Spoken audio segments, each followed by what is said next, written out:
One of the participants wrote on Twitter that Cybersec Brussels is setting a worrying precedent. He said, "I don't think I can ever bring myself to go back to a real-life conference room after having followed so many meetings from the comfort of my home."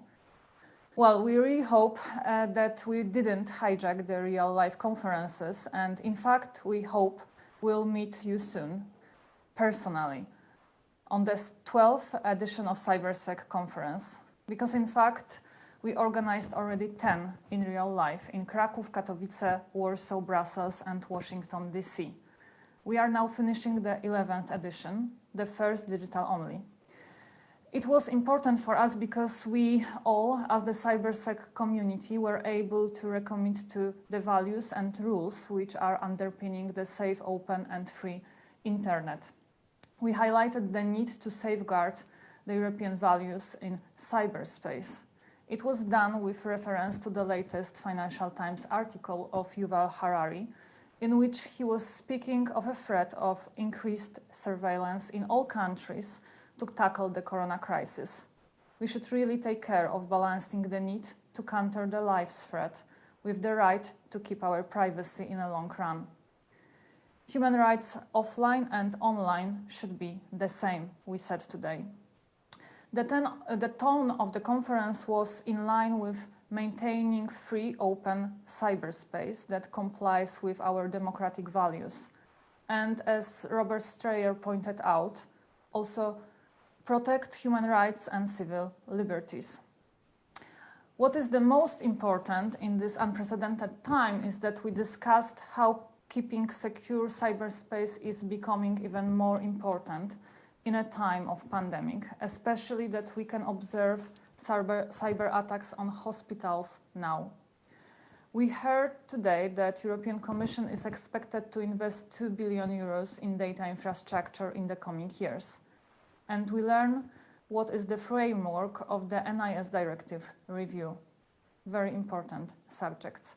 We heard also a call for more funding for cybersecurity actions in the new multilateral financial framework of the EU made by Minister Marek Zajgórski.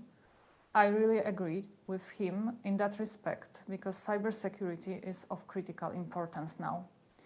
Rafał Rochoziński said that the coronavirus crisis is a wake-up call for decision makers, that digital public safety needs to become an organic component of all digital policies. This is exactly how we understand the process of securing the world's digital DNA in the Kosciuszko Institute and Cybersec. So thank you, Rafał, for this conclusion. It is of absolute importance to secure not only the critical infrastructure, but also data, as we discussed how data helps to understand the landscape of COVID-19 spreading and its impact. We heard an interesting concept in that respect presented by Ivo Wollmann from the European Commission, who presented the data donation concept, which might help to fight coronavirus 19 by enhancing modeling and understanding the situation of the pandemic. That is one of many ideas on how the technology is helping us in dealing with coronavirus. In that respect, I found the remark by Digital Europe Director General Cecilia Bonnefold-Dahl saying that we need to enable and empower people to work with AI and create AI. Many problems will be solved by access to knowledge and by having capabilities of being a part of something rather than only using something. Another important call for not so distant future came up today from a member of European Parliament, Marina Kaljurand, who set the ambition goal for the 75th UN anniversary. She said that UN should look on the Paris call more seriously and take it as a basis, and that more countries should join the Paris call. And she encouraged countries to agree in 2020 that international law apply to cyberspace, at least in a form of political statement.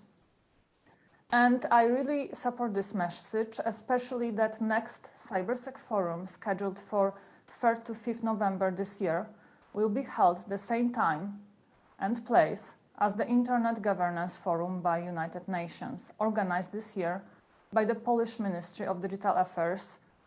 And we are looking forward to summarizing how this goal will be achieved at that time.